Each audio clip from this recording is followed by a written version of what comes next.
तो देखिए, मध्य प्रदेश के भोपाल में तबलीगी इत्तेजामा में हिंदुओं की दुकानें लगाई जा रही, जिसे लेकर अब एक नया विवाद खड़ा हो गया है। इससे पहले यहां कभी दुकानें नहीं लगाई जाती थी। कहा जा रहा है कि धीरेन्द्र शास्त्री के महाकुंभ में गैर हिंदुओं को दुकान लगाने की मांग वहां ठुकरा दी गई थी, जिसके बाद अब यहां दुकान लगाया जा रहा है। इससे पहले यहां हिंदुओं की दुकान कभी नहीं लगाई गई। रिपोर्ट आप सबको दिखाते हैं।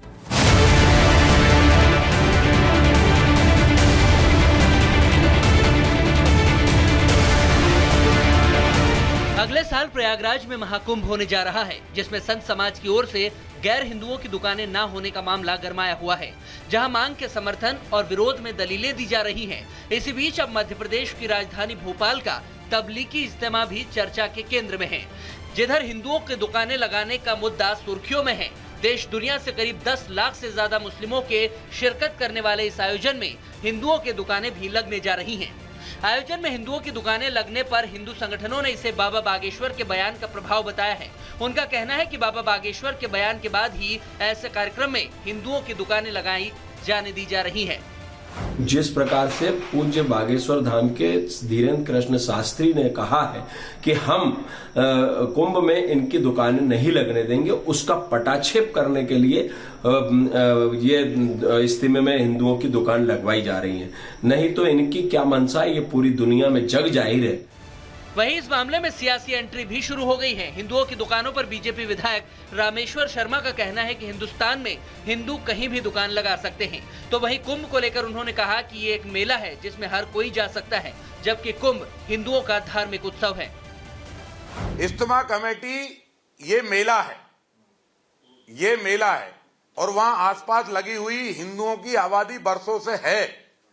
कोई वो उनका पुरातन स्थान नहीं है जहां वो लगा रहे हैं। ये मेले हैं, मेले में सब जा सकते हैं। मेले में जाने में क्या परेशानी? ये अंगना किसी का नहीं है। हिंदुस्तान में सभी अंगना राम का है। हिंदुस्तान में हिंदू को व्यवसाय करने की छूट है। इस पर कांग्रेस के नेताओं का आरोप है कि बीजेपी समाज को बांटने का काम कर रही है। उनकी राजनीति को चोट पहुंचती है इससे। वो नहीं चाहते कि किसी एक धर्म के आयोजन में दूसरे धर्म के दूसरे समुदाय के लोग दुकानें लगाएं। इज्तिमा कमेटी भी भेदभाव नहीं करती। बहुत अच्छी मिसाल है भोपाल में जो इज्तिमा हो रहा है कि वहां पर भी मुस्लिम दुकानदारों के साथ हिंदू दुकानदार भी दुकान लगाएंगे और लगाते आए 70-80 सालों से। अगर अयोध्या को हम देखें तो अयोध्या में 80% फूल बेचने वाले जो फूल मंदिर में जाते हैं वो मुसलमान हैं। यही असली भारत है, और जिसको शायद भाजपा के विधायक नहीं समझ सकते हैं क्योंकि उनकी विचारधारा कुछ और है। इस बीच तबलीगी इज्तिमा के आयोजन को लेकर कहना है कि वो धर्म देखकर दुकानें तय नहीं करते, जहां हर समुदाय के लोगों को शर्तों के साथ दुकानें लगाने की इजाजत है। दुकानें हम लोग अलॉट करते हैं जो कि पिंडाल के पेरीफेरी पे अलग अलग जगहों पर मार्केट लगा होता है। तो इसके अंदर हमारे पास जो भी आवेदन आते हैं उस आवेदन को ड्रॉ ऑफ लॉट्स के थ्रू उसको फिक्स किया जाता है। उसके अंदर धर्म जो है वो कोई मुद्दा ही नहीं है हमारे लिए। वो किसी भी धर्म का हो, कोई भी हो, इससे हमें कोई लेना देना नहीं है। हमारे कुछ सिंपल से पैमाने हैं। ओवर प्राइसिंग करने की हम अनुमति नहीं प्रदान करते हैं। दूसरी चीज़ ये है कि क्वालिटी प्रोडक्ट होना चाहिए। आप किसी भी धर्म के हों, आप हमारे पास आवेदन करेंगे, हम आपको दुकान जो है अलॉट करेंगे।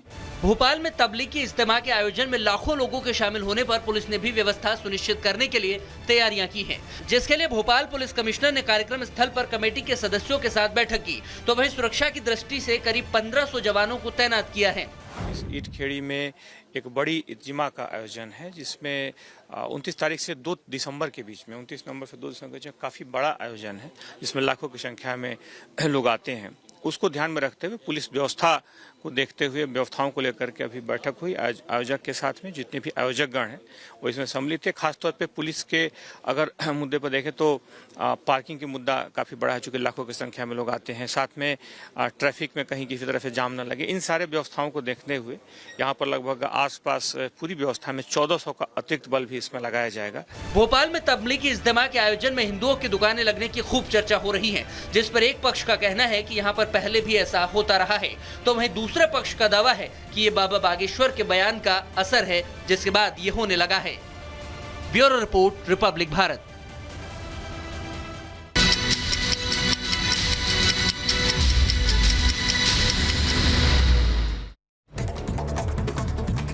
मुंबई के कल्याण में वैरटैक्स सोसाइटी में 15वीं मंजिल पर लगी भीषण आग। फायर ब्रिगेड की 5 गाड़ियां मौके पर मौजूद। 5 से 7 लोगों को सुरक्षित बाहर निकाला गया। हिमाचल में कुल्लू के पहाड़ों में लगी भीषण आग, बड़ा भुई पंचायत के जंगल में आग से दहशत, आग पर काबू पाने की कोशिश जारी। गाजियाबाद के मसूरी इलाके में हाईवे पर चलती हुई कार में लगी आग, चालक ने कूदकर अपनी जान बचाई, कुछ ही सेकंड में कार जलकर राख हुई। गाजियाबाद के राजनगर एक्सटेंशन में एक सोसाइटी के फ्लैट में लगी आग, एसी के आउटर में लगी आग, स्थानीय लोगों ने आग पर काबू पाया।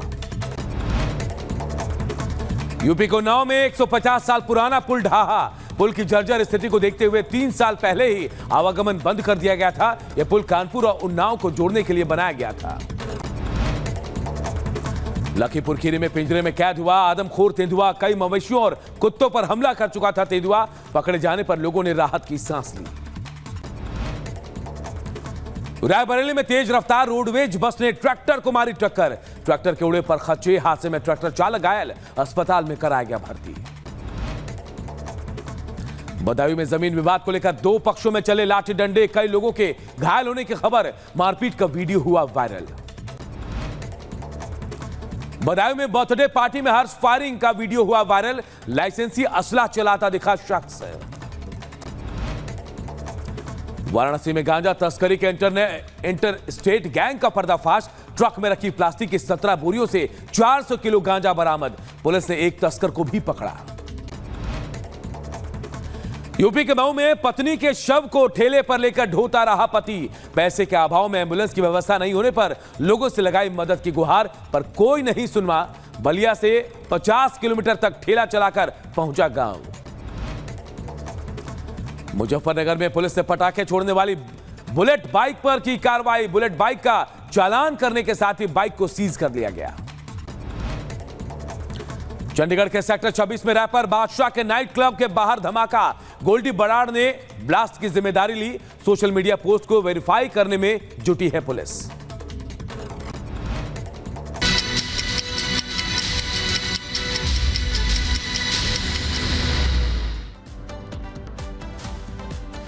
जिम कॉर्बेट नेशनल पार्क में एक बाघ हिरन को अपने मुंह में दबाकर जाता हुआ दिखा। जंगल सफारी पर पर्यटकों ने इस अद्भुत रोमांच का मजा लिया। पूरी खबर 1 मिनट के इस रिपोर्ट में बताते हैं। सड़क पर अपने शिकार के गले को पकड़कर दूर ले जाते बाघ की तस्वीर जिम कॉर्बेट नेशनल पार्क की है। विश्व प्रसिद्ध नेशनल पार्क के ढेला रेंज में एक बाघ अपने मुंह में हिरन को दबाकर ले जाता कैमरे में कैद हुआ, जिसे देख जंगल सफारी पर गए पर्यटकों के रोंगटे खड़े हो गए। पर्यटकों के आगे से ही बाघ अपने शिकार को लेकर रोड की दूसरी तरफ गया।